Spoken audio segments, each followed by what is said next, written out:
เลื่อมใสถิ่นธรรมอัมภัยทั่วไทยสร้างความดีงามชวนญาติพี่น้องเพื่อนพ้องทั่วทุกเขตขามสร้างบุญปิติสุขล้ำเชื่อมสายบุญธรรมด้วยความปรีดา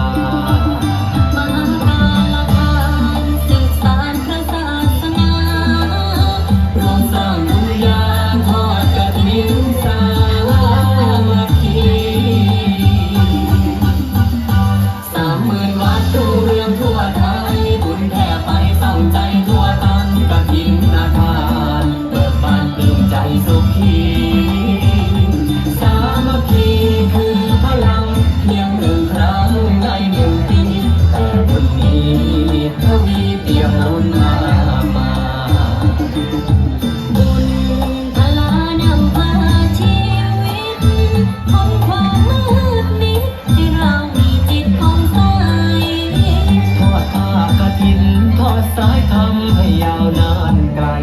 กฐินทุกวัดทั่วไทยคือลมหายใจของพุทธศาสนา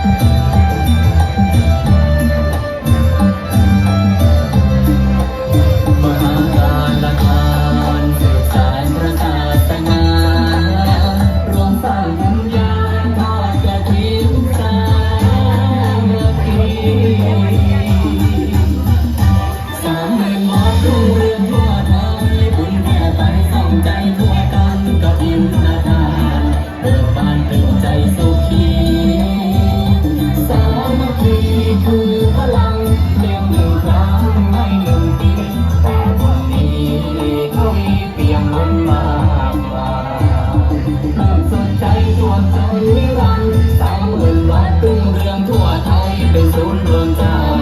ให้ใจของเราสุขสั